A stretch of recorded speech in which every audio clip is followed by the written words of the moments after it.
বিভিন্ন ধৰণৰ স্কিন সমস্যাত নাৰিকল তেল কেনেকৈ লগালে সুফল পাব, মুখত থকা ক'লা দাগ, পিগমেণ্টেশ্যন কেনেকৈ নাৰিকল তেলে দূৰ কৰিব পাৰিব, স্কিনত বয়সতকৈ সোনকালে বলিৰেখা, বয়সৰ চাপ নপৰিবৰ বাবে কেনেকৈ আপোনালোকে নাৰিকল তেল ব্যৱহাৰ কৰিব লাগে, তাকেই আজিৰ এই ভিডিঅ'টোত আপোনালোকে জানিবলৈ পাব। হাই ফ্ৰেণ্ডছ, আপোনালোক সকলোকে মোৰ অসমীয়া হাউচএপ চেনেলৰ নতুন এটা ভিডিঅ'লৈ স্বাগতম জনাইছোঁ। আশা ৰাখিছোঁ আপোনালোক সকলো ভালে আছে। আজি মই মোৰ এই ভিডিঅ'টোত আপোনালোকক জনাম যে আমাৰ স্কিনৰ কি সমস্যাৰ কাৰণে নাৰিকল তেল কেনেধৰণে লগাব লাগে। নাৰিকল তেলটো আমাৰ স্কিনৰ কাৰণে ভাল, আমি সকলোৱে জানো, কিন্তু স্কিনৰ কি সমস্যাত নাৰিকল তেল কেনেধৰণে লগালে সুফল পাব পাৰি সেইটো মই মোৰ আজিৰ এই ভিডিঅ'টোত আপোনালোকক জনাম। আৰু লগতে নাৰিকল তেলৰ খুব বঢ়িয়া এটা ৰিমেডি বনাই পেলাই স্কিনত লগাই দেখুৱাম, যিটো ৰিমেডি আপোনালোকৰ স্কিনখনত অহা বয়সৰ চাপ দূৰ কৰিবলৈ সহায় কৰিব, বয়সৰ বলিৰেখা দূৰ কৰিবলৈ সহায় কৰিব। যদি আপোনালোকৰ সোনকালে স্কিনত বয়সৰ চাপ আহি গৈছে, সেই সমস্যা দূৰ কৰাত সহায় কৰিব। ভিডিঅ'টো ষ্টাৰ্ট কৰিম। এতিয়া ভিডিঅ'টো ষ্টাৰ্ট কৰাৰ আগতে আপোনালোকলৈ এটা ৰিকুৱেষ্ট আছে, আপোনালোকে যদি মোৰ অসমীয়া হাউচএপ চেনেলটোলৈ নতুনকৈ আহিছে বা নতুনকৈ চাবলৈ আৰম্ভ কৰিছে, আগতে ছাবস্ক্ৰাইব কৰি থোৱা নাই, তেতিয়াহ'লে সোনকালে মোৰ অসমীয়া হাউচএপ চেনেলটো ছাবস্ক্ৰাইব কৰি ল'ব। আৰু ছাবস্ক্ৰাইব কৰি ল'বলৈ আপোনালোকৰ মোবাইলৰ স্ক্ৰীনৰ তলতে থকা ছাবস্ক্ৰাইব বটনটো টিপি দিব, ওচৰতে এটা বেল ওলাব, বেলটো টিপি দিব, তেতিয়া মোৰ আহিবলগীয়া সকলোবোৰ ভিডিঅ'ৰ নটিফিকেশ্যন আপোনালোকলৈ যাব আৰু আপোনালোকে বঢ়িয়াকৈ ভিডিঅ'সমূহ চাবলৈ পাব। তে আহক জানো ছালৰ কি সমস্যাত কেনেধৰণে নাৰিকল তেল লগালে সুফল পাব পাৰি। নাৰিকল তেল আপোনালোকে ছানস্ক্ৰীনৰ দৰে ব্যৱহাৰ কৰিব পাৰে, কাৰণ নাৰিকল তেলে ছানবাৰ্ণ দূৰ কৰাটো সহায় কৰে আৰু লগতে ছানৰ যিটো UVB কিৰণ সেইটোৰ পৰাও স্কিনখনক প্ৰটেক্ট কৰি ৰাখিব পাৰে। সেইকাৰণে আপোনালোকে ছানবাৰ্ণ হ'লে নাৰিকল তেল লগালে সুফল পাব।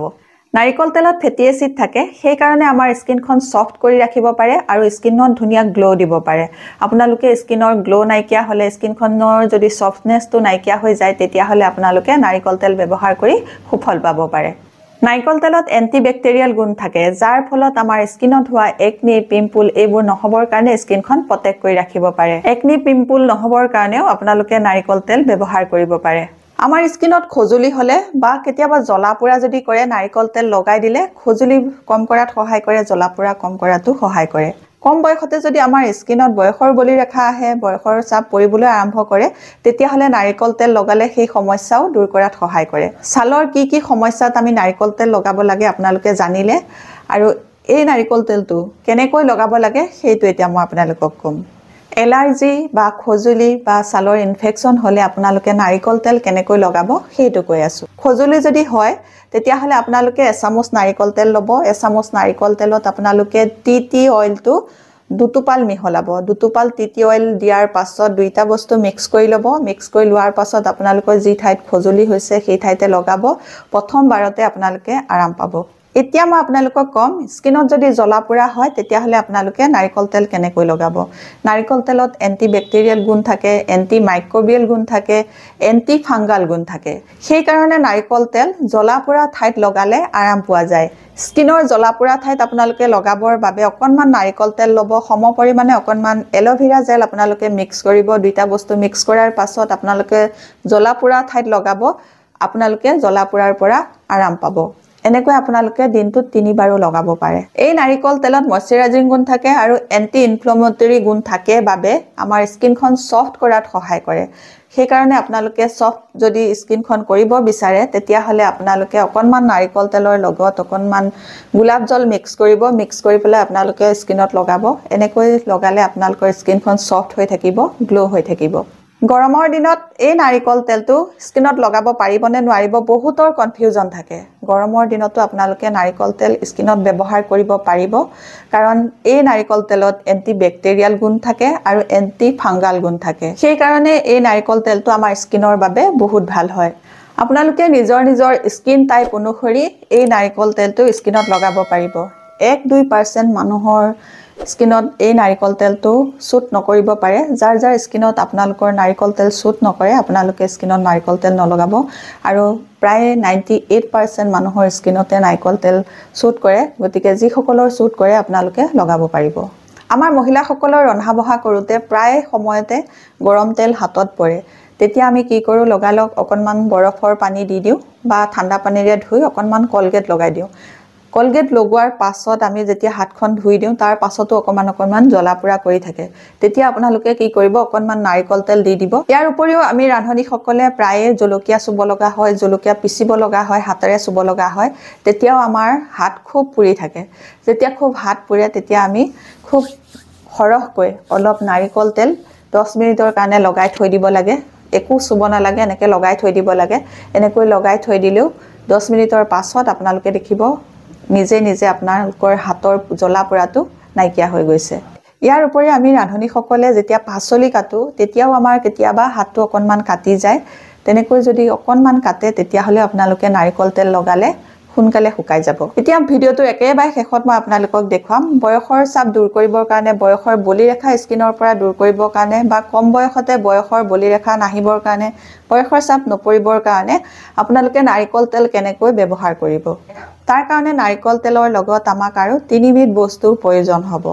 সেই 3 বিধ বস্তু নাৰিকল তেলৰ লগত মিক্স কৰি আপোনালোকে ৰাতি শুৱাৰ আগত যদি সদায় লগাই পেলাই শুই থাকে তেতিয়া হলে আপোনালোকৰ স্কিনত কম বয়সতে বলিৰেখা নপৰিব আৰু বলিৰেখা দূৰ কৰিবৰ কাৰণেও সহায় কৰিব বয়সৰ চাপ সোনকালে নপৰিবৰ কাৰণে সহায় কৰিব বয়সৰ বলিৰেখা নপৰিবৰ কাৰণে বয়সৰ চাপ নপৰিবৰ কাৰণে এতিয়া মই আপোনালোকক এই ৰেমেডিটো বনাই দেখুৱাম তাৰ কাৰণে লাগিব প্ৰথমে এলোভেৰা জেলটো মই অকনমান লৈছো অকনমান এলোভেৰা জেল এয়া মই হাততে লৈ লৈছো এবাৰ লগাবৰ জোখাৰেহে মই বনাম আৰু সদায় আপোনালোকে বনাব সদায় লগাব বনাই পেলে আপোনালোকে থৈ নিদিব এই এলোভেৰা জেলৰ লগত মই হাততে অকনমান লম গোলাপ জল 2 বা 3 টোপাল আপোনালোকে মিক্স কৰিব গোলাপ জল ললো আৰু এলোভেৰা জেল ললো ইয়াৰ লগতে এতিয়া মই মিক্স কৰিম vitamin E capsule Evion vitamin E capsule এই ভিটামিন ই কেপচুলৰ 2 টোপাল অইল লব লাগিব যদি আপোনালোকে গৰম দিনত লগায়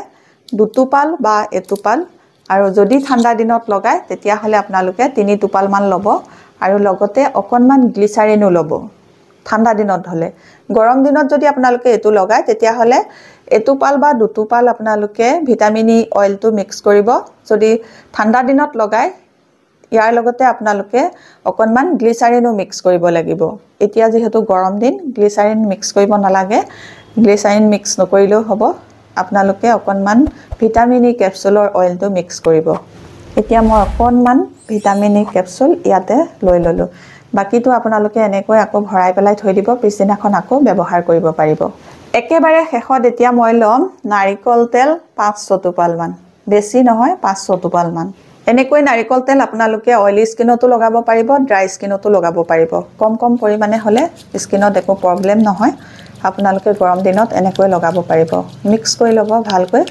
মিক্স কৰি লৈ মুখত লগাব মুখত লগোৱাৰ পাছত আপোনালোকে 3 মিনিট খুব ভালকৈ মুখখন মাসাজ কৰিব আপোনালোকে যেতিয়া ক্ৰীম বা ময়শ্চাৰাইজাৰ লগাব বা ফেস প্যাক লগাব একদম ডিঙিলৈকে ভালকৈ লগাব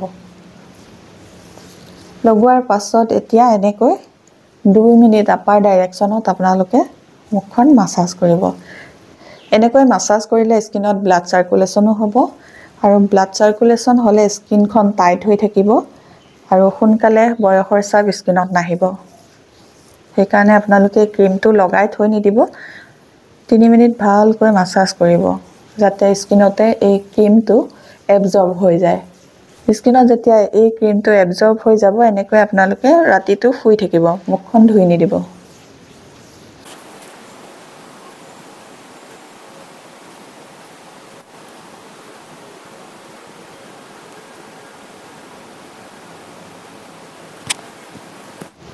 এনেকৈ আপোনালোকে 3 মিনিট মাসাজ কৰিব মাসাজ কৰি মুখখন ধুই নিদিব এনেকৈ ৰাতি শুই থাকিব ৰাতিপুৱা উঠি আপোনালোকে দেখিব আপোনালোকৰ স্কিনখন খুব ধুনীয়া গ্লো হৈ আছে স্কিনখন যেতিয়া চুব সফট যেন লাগিব এনেকৈ আপোনালোকে ৰেগুলাৰ ৰাতি ব্যৱহাৰ কৰিব পাৰিব ৰেগুলাৰ ব্যৱহাৰ কৰি থাকিলে আপোনালোকৰ স্কিনত সোনকালে বলি ৰেখা নাহিব বয়সৰ চাপ নপৰিব আৰু স্কিনখন আপোনালোকৰ বহুত বয়স হলে টাইট হৈ থাকিব আজিৰ এই ভিডিওটোত মই আপোনালোকক নাৰিকল তেলৰ কেইটামান ব্যৱহাৰৰ বিষয়ে ক'লো কেনেকৈ লগাব লাগে সেইটোও ক'লো আপোনালোকে নিশ্চয় এই ভিডিওটো চাই ভাল পাইছে যদি ভাল পাইছে তেতিয়া হলে সোনকালে মোৰ অসমীয়া হাউসৱাইফ চেনেলটো সাবস্ক্ৰাইব কৰি লব আৰু আপোনালোকৰ ফ্ৰেণ্ডৰ লগত এই ভিডিওটো শেয়াৰ কৰিব নতুন এটা ভিডিওৰ সৈতে নতুন এটা টিপছৰ সৈতে আপোনালোকৰ মাজলৈ আকৌ আহি আছো তেতিয়ালৈকে নমস্কাৰ আজিলৈ আহোঁ